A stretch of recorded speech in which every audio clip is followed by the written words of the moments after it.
നമുക്ക് പോകാം.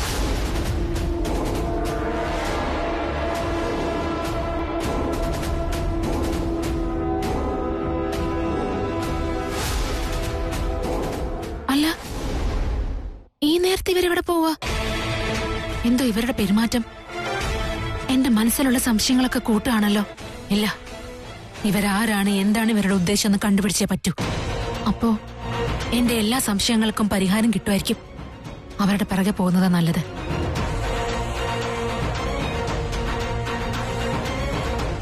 അല്ലെങ്കിൽ വേണ്ട, ഞാൻ ഈ രൂപത്തിൽ പോകുന്നത് അപകടമാ. മഹാദേവ,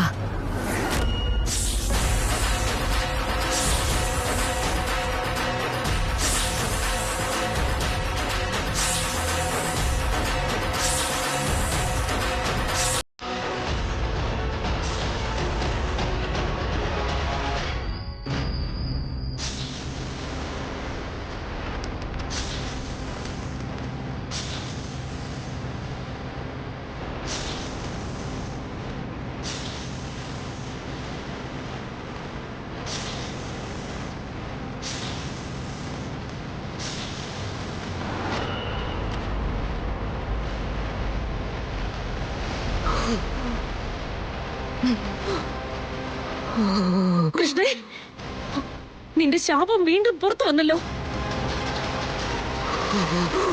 ഏതെങ്കിലും ജീവനുള്ള യുവ കന്യകയെ കൊന്ന് രക്തം കുടിച്ച് നിന്റെ യുവത്വം കാത്തു സൂക്ഷിക്കാതെ ഇരുന്നാൽ നീ ഈ ജീവിതകാലം മുഴുവനും ഇങ്ങനെ തന്നെ നടക്കേണ്ടി വരുമല്ലോ കൃഷ്ണേ. ദാക്ഷായണി, എനിക്ക് യൗവനം വേണം. ഈ കൊടും കാടിനുള്ളിൽ ആരെ അതിനായി കിട്ടും കൃഷ്ണേ? എന്തെങ്കിലും ചെയ്ത് എനിക്ക് യുവതിയെ വേണം. പോകൂ, പിടിച്ചോണ്ട് വരൂ. ഞാൻ പോയി നോക്കിട്ട് വരാം കൃഷ്ണേ.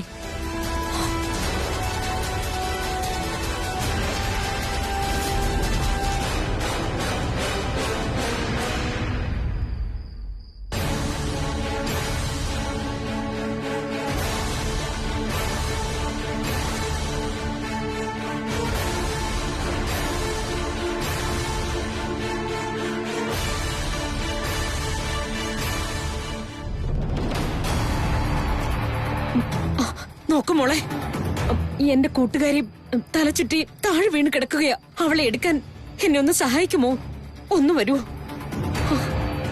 വാ, ദയവ് ചെയ്ത് വാ. വാ മോളെ.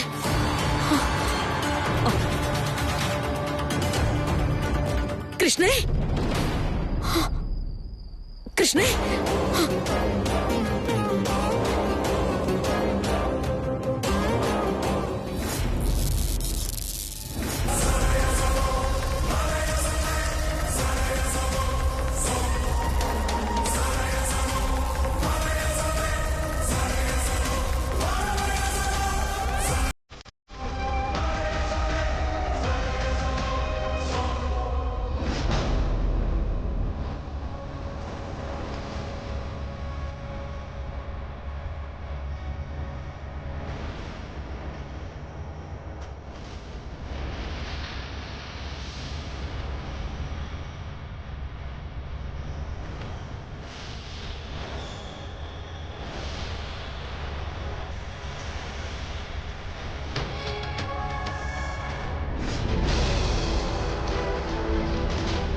രക്തയൗവനം എന്നുവെച്ചാ മറ്റൊരാളുടെ യൗവനത്താൽ സ്വന്തം യൗവനം നിലനിർത്തുന്നവൾ.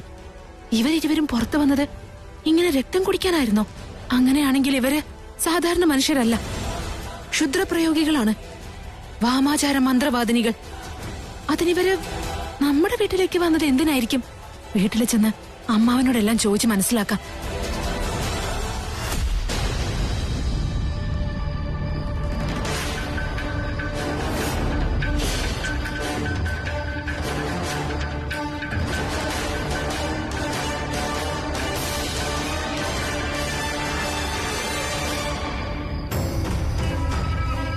ഇനിയും എത്ര നാളത്തേക്കാ ദാക്ഷായണി? 3 ദിവസം കൂടുമ്പോൾ ബലി നടത്തണം. ഇതുപോലെ തുടർന്നാൽ എല്ലാവർക്കും നമ്മളോട് സംശയം തോന്നാൻ കാരണമാവും. അതെ കൃഷ്ണേ, ആദ്യം നമ്മളെ സംശയിക്കുന്ന ആ നാഗറാണിയെ സംഹരിക്കണം. നാഗമാണിക്യം നമ്മുടെ കൈവശമാക്കണം.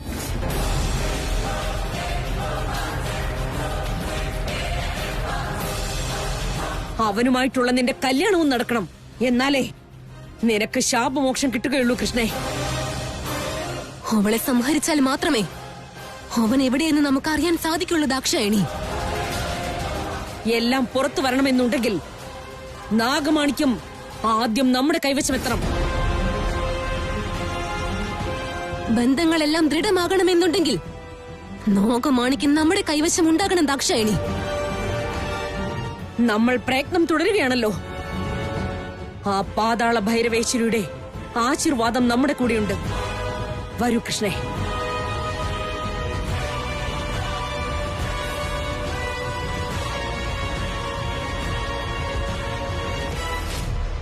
അപ്പോ ഇവര് ക്ഷുദ്രക്രിയ ചെയ്യുന്നവരാണോ?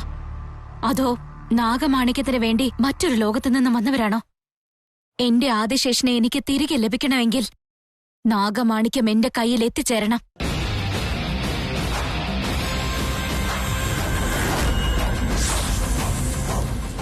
കൃഷ്ണേ, ഘോരാസുരൻ കുന്ദ്രാസുരനെ ആവാഹിക്കാൻ പോവുകയാണ്. അവനിങ്ങോട്ട് വന്നു കഴിഞ്ഞാൽ പിന്നെ നമുക്ക് തോൽവി ഉണ്ടാവുകയില്ല.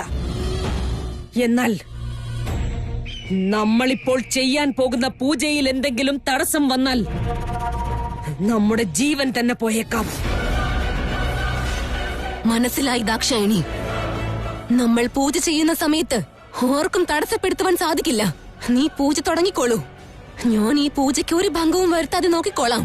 പൂജ കഴിഞ്ഞ് കുന്ദ്രാസുരന്റെ ആവാഹനം കൂടിയായി കഴിഞ്ഞാൽ നാഗമാണിക്യം നമ്മുടേതാവും കൃഷ്ണേ.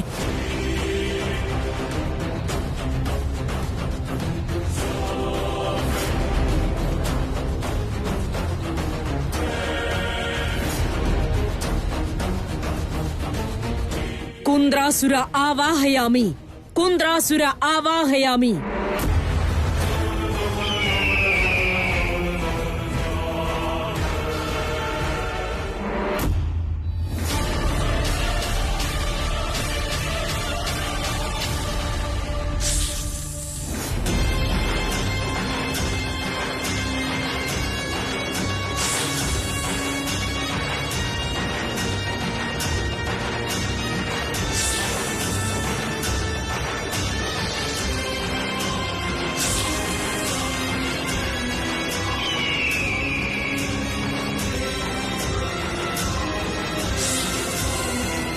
ദാക്ഷായണി, ഇതേതോ നാഗറാണി തന്നെയാണ്.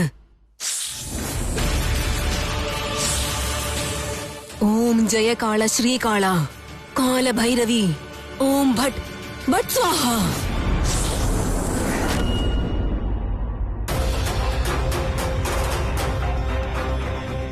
നാഗമാണിക്യം നേടാനുള്ള പൂജയാണോ ഇത്? ഈ പൂജ ഇവിടെ പൂർത്തീകരിക്കാൻ ഞാൻ ഒരിക്കലും സമ്മതിക്കില്ല. ഞങ്ങൾ ജയിക്കാനായിട്ട് വന്നവരാണ്. ആര് തടസ്സം നിന്നാലും കൊന്നു കളയാൻ ഒരു ഭയമില്ലാത്തവർ. ഞങ്ങൾ മഹാമന്ത്രവാദിനികളാണ്. ഞാൻ മായാങ്കന, നാഗലോകത്തിലെ ഇച്ഛാധാരി നാഗറാണി. എനിക്കെതിരായി പ്രവർത്തിച്ചവരുടെ അവശിഷ്ടം പോലും ബാക്കിയില്ല. നാഗമാണിക്യം എന്റെ സ്വന്തമാണ്. അത് നിങ്ങൾക്ക് ലഭിക്കാൻ ഞാൻ അനുവദിക്കുകയില്ല. ഹേയ് നീചനാഗമേ, നീ എത്ര വലിയ നാഗറാണിയാണെങ്കിലും ഞങ്ങൾക്ക് നീ വെറും പുഴു മാത്രമാണ്. കൃഷ്ണേ, ഓം ഹാം ഹ്രീം ഭട്ട്.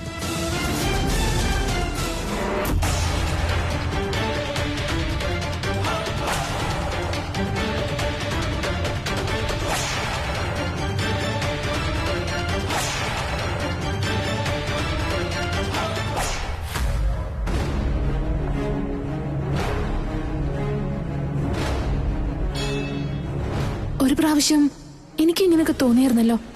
അന്ന്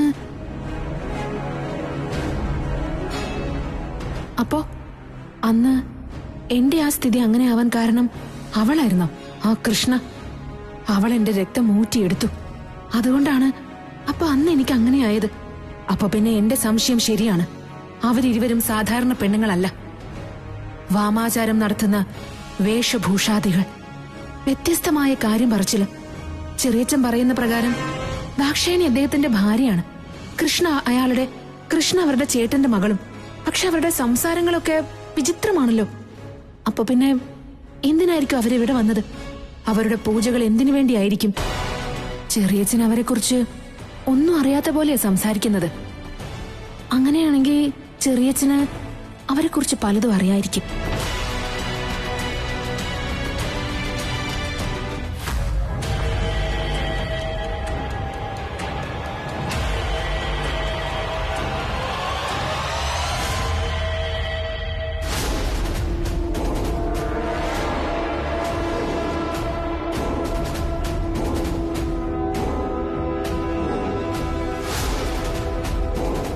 ചെറിയച്ഛ,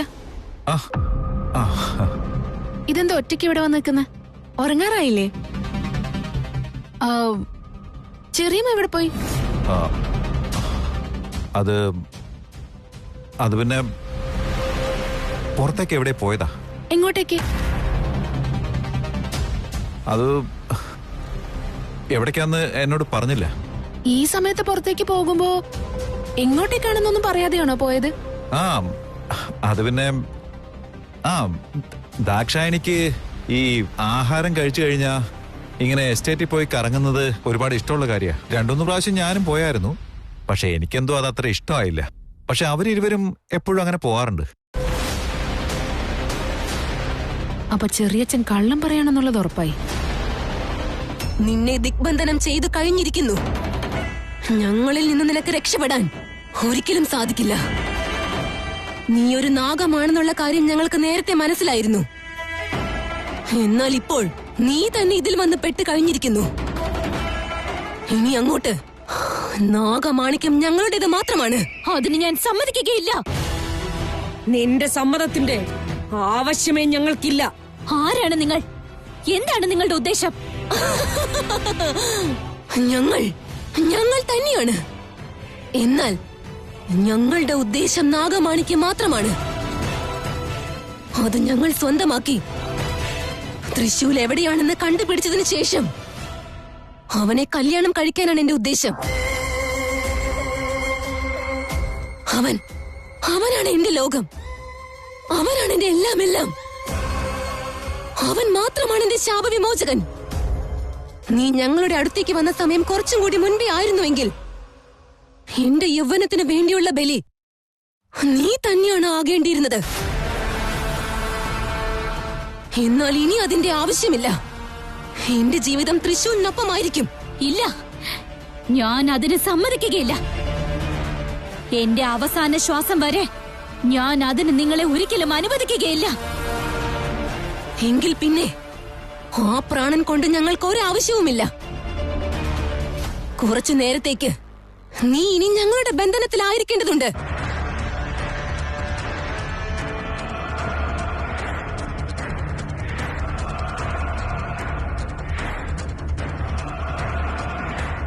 ആവാഹയാമി മായാങ്കനെ ആവാഹയാമി.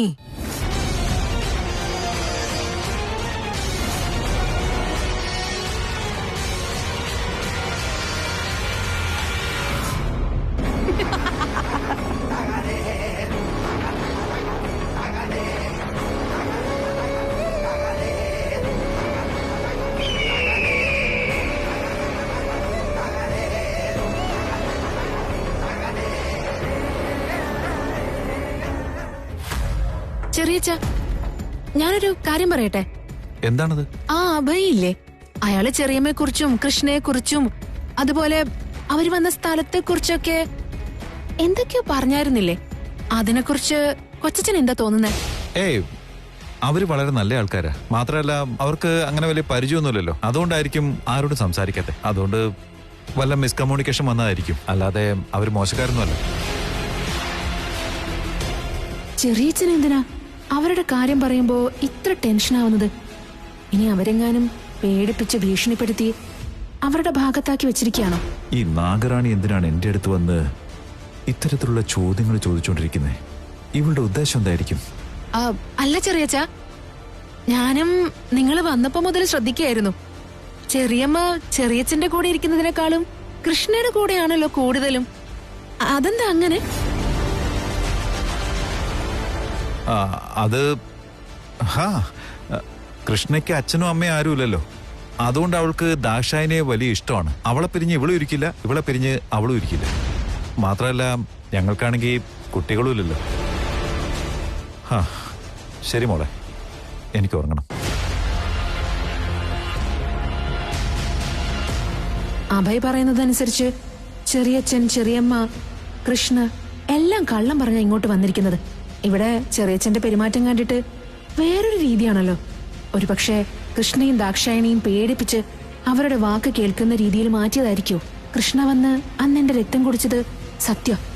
അപ്പൊ പിന്നെ ഇവരൊക്കെ ആരാ? ആദ്യം ഞാൻ അതാണ് കണ്ടുപിടിക്കേണ്ടത്. ഓം പാതാള ഭൈരവി, ഓം ഉഗ്രനേത്രേ, ഓം അസുരസുരമായിനി നമോ നമഃ. പാതാള ഭൈരവി, ശൂദ്രപാവനി, ഈ ഭൂമണ്ഡലത്തിൽ നാഗമാണിക്യം എവിടെയുണ്ടെങ്കിലും അതിന്റെ ശക്തി ഞങ്ങൾക്ക് കാണിച്ചു തരൂ. ആ നാഗമാണിക്യം നേടിയെടുക്കുവാൻ അതിന്റെ വെളിച്ചത്തിൽ സൂചന കാട്ടിത്തരൂ.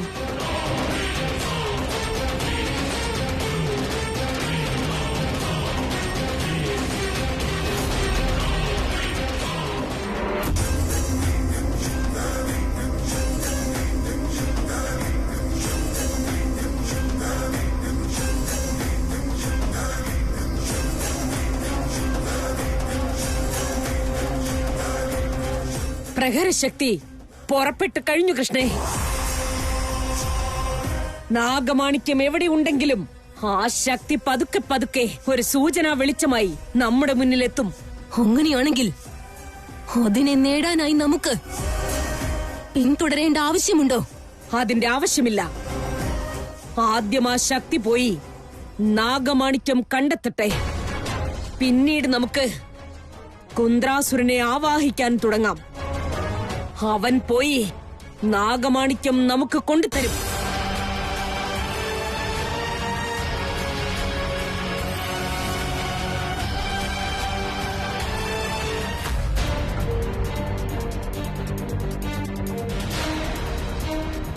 അപ്പോ ആ കൃഷ്ണയും ദാക്ഷായണിയും ദുഷ്ടപ്രവൃത്തികൾ ചെയ്യുന്നവരാണെന്നുള്ള കാര്യം ഉറപ്പായി.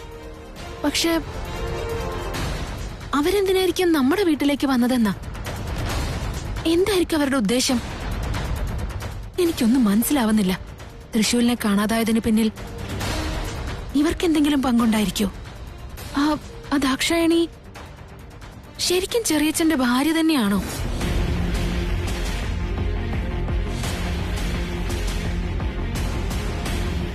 ചെറിയച്ഛന്റെ കാര്യം എടുക്കുകയാണെങ്കിൽ പാവം അദ്ദേഹം വല്ലാതെ പേടിച്ച പോലെയാ തോന്നുന്നത്. അപ്പോ അവര് രണ്ടുപേരും അദ്ദേഹത്തെ പേടിപ്പിച്ച് ഭീഷണിപ്പെടുത്തി അവരുടെ ഭാഗത്താക്കിയതായിരിക്കും. എങ്ങനെയൊന്നും ഇവരുടെ ഉദ്ദേശം എന്താന്ന് മനസ്സിലാക്കാൻ പറ്റുക? ഒന്നും മനസ്സിലേക്ക് വരുന്നില്ല.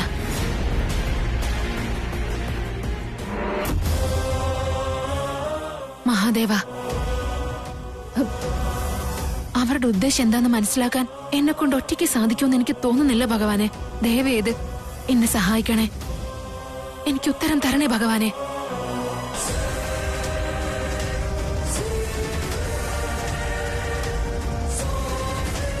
ഓം പാതാള ഭൈരവിയേ നമഃ.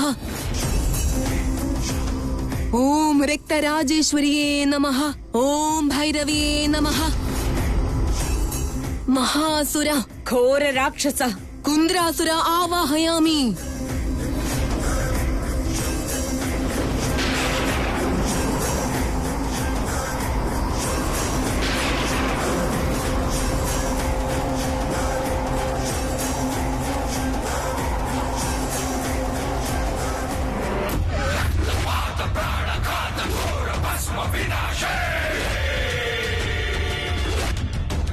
എന്നെ വിളിച്ചു വരുത്തേണ്ട ഉദ്ദേശം എന്താണ്? പോകൂ കുന്ദ്രാസുര. പടിഞ്ഞാറേ ദിക്കിലെവിടെയോ നാഗമാണിക്യം ഒളിഞ്ഞുകിടപ്പുണ്ട്. നിന്റെ കണ്ണിൽ പെടുന്നതുപോലെ അതിന്റെ പ്രഹരശക്തി ജ്വലിക്കുന്നുണ്ടാകും ഇപ്പോൾ.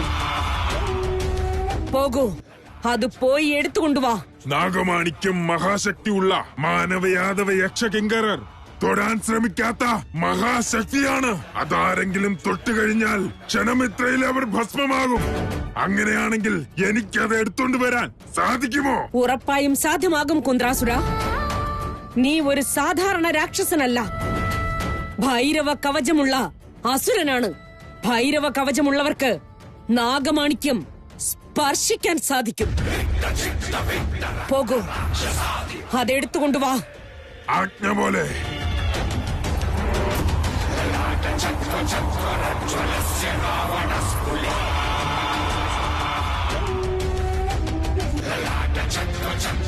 ജ്വലസ്യ രാവണസ്ഫുലിംഗമാ